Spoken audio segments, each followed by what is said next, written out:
नमस्कार किसान भाइयों। तो जी हाँ, आज हम बात करने वाले हैं फिटकरी का खेतों में प्रयोग करना चाहिए या नहीं।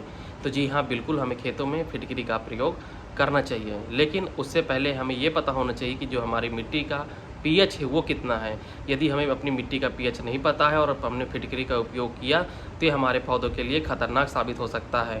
ये जो जादुई सी चीज़ 30 से 50 रुपए मिलने वाली चीज़, ये हमारे पौधों को नुकसान पहुंचा सकती है। तो चलिए जानते हैं, फिटकरी की पूरी जानकारी जानते हैं कि हमें किन किन फसलों में इसका उपयोग करना चाहिए, कब करना चाहिए, कितनी इसकी डोज देनी चाहिए और साथ ही साथ इसके क्या क्या गुण होते हैं, क्या क्या हमें सावधानी बरतनी चाहिए। तो चलते हैं इस वीडियो में, वीडियो के अंत तक आप बने रहें और पूरी वीडियो को पूरा देखें। तो छोटी छोटी जानकारी हम आपको इस वीडियो में देने वाले हैं, और अगर आपने अभी तक चैनल को सब्सक्राइब नहीं किया तो चैनल को भी सब्सक्राइब करें। फिटकरी का रासायनिक नाम पोटेशियम एल्युमिनियम सल्फेट के नाम से हम जानते हैं। पोटेशियम एलम के नाम से जानते हैं या एलम के नाम से भी जानते हैं। तो ऐसा नहीं है कि फिटकरी हम आज पहली बार बात कर रहे हैं। फिटकरी को सभी लोग अच्छे से पहचानते हैं, क्योंकि इसे हम पहले पानी की सफाई के लिए उपयोग करते थे। जो हम पानी पीने योग्य बनाने के लिए अगर पानी में कहीं कचरा है या हमें गंदा प्रतीत होता था तो उसमें हम फिटकरी को डाल देते, जिससे हमारी गंदगी है वो बैठ जाती थी।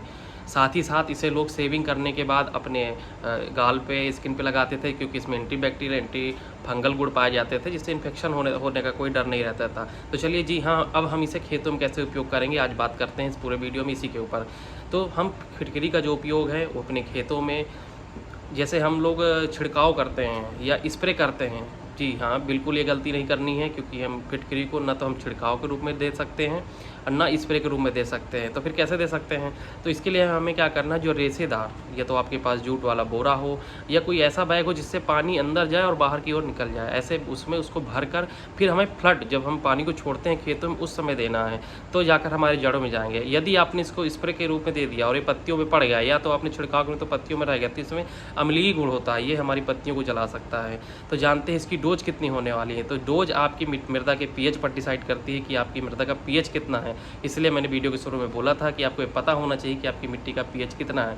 तो यदि आपका मिट्टी का पीएच 7 से 7.5 है तो 1 किलो प्रति एकड़ यूज करना है। ज़्यादा बिल्कुल मत यूज करिएगा, सस्ता है इसलिए आप ज़्यादा यूज कर दें, नहीं आपको नुकसान हो जाएगा। अगर 7.5 से ऊपर है तो आप 2 किलो प्रति एकड़ यूज करना, लेकिन उससे ज़्यादा आपकी डोज जिससे ज़्यादा नहीं लेनी है आपको।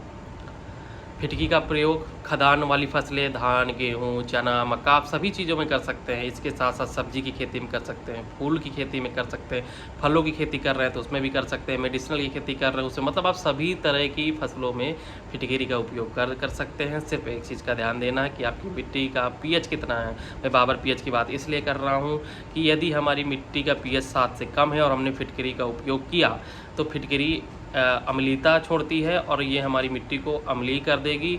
तो जब अम्लीय करेगी तो हमारा पीएच घट जाएगा। तो जो पौधों को जो सही पीएच चाहिए होता है वो होता है 6.5 से 7.5। उससे कम जैसे ही होगा पौधे पोषक तत्व लेना बंद कर देंगे और आपके पौधे जो है कमज़ोर पड़ना शुरू हो जाएंगे। इसलिए मिट्टी का पीएच आपको पता होना बहुत ज़रूरी है। तो अब जानते हैं इसमें क्या क्या हमें सावधानी बरतनी है। तो सबसे पहली बात हमें यह ध्यान रखना है कि हमें इसे स्प्रे नहीं करना, छिड़काव के रूप में नहीं देना है, और जब बारिश हो रही है तो बिल्कुल हमें नहीं देना, क्योंकि जो हमारा वर्षा का जो पानी होता है वो भी, उसमें भी सल्फर होता है, अम्लीयता के गुण होते हैं, तो ये नुकसान कर सकता है हमें पानी में। तो जब हमें इसमें फ्रेश वाटर लेंगे या ग्राउंड वाटर का यूज कर रहे होंगे उसी समय हमें इसे जो वहीं पर रख देना है, ये धीरे धीरे हमारे पौधों को मिल जाएंगी। तो ये हमारे इसके जो गुण हैं वो एंटी फंगल एंटी बैक्टीरियल, हम इसलिए बार बार बोल रहे हैं क्योंकि इसमें सल्फर होता है, सल्फेट होता है, सल्फेट फॉर्म में होता है। तो सल्फर आप जानते हैं फंजीसाइड का काम करता है, पोटेशियम भी होता है, एल्युमिनियम भी होता है। तो हमारे पोषक तत्वों को तेज़ी से पौधों को लेने में इंक्रीज करते हैं, अपटेक जल्दी कर पाते हैं पौधे, इसलिए हमें पौधों की ग्रोथ दिखाई देने लगती है। हाँ, लेकिन कितने दिन में आपको रिजल्ट दिखाएगा? तो 7 से 10 दिन आप इस इंतज़ार करिएगा, आपको इसका पूर्ण रिजल्ट आपको दिखाई देगा। फिटकरी में जैसे मैं बताया एंटी फंगल गुण होता है, जो पौधों में जड़ सड़न या जड़ गलन वाली समस्याएं आपको देखने को मिलती हैं वो बिल्कुल भी आपको दिखाई नहीं देंगे, क्योंकि इसमें एंटी फंगल ऑलरेडी प्रॉपर्टी होती है। जो बैक्टीरियल इन्फेक्शन होने वाले हैं पौधे को वो बिल्कुल नहीं होते, जैसे हमारे लार्वा होते हैं या दीमक होते हैं या हमारे जो चूसने वाले कीड़ होते हैं, इन चीज़ों से आपको भी मुक्ति मिलेगी। तो जी हाँ, इसका बिल्कुल आप उपयोग करिए, बहुत सेफ है, खेती में आप उपयोग कर सकते हैं।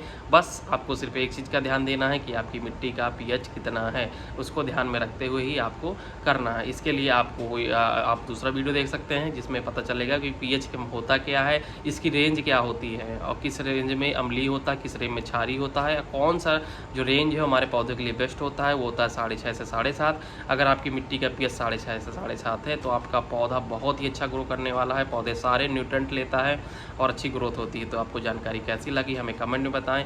आपको कोई कन्फ्यूजन है तो हमें कमेंट करके हमसे पूछ सकते हैं। तो मिलते हैं आपसे एक नए वीडियो में एक नई जानकारी के साथ, तब तक धन्यवाद, बाय।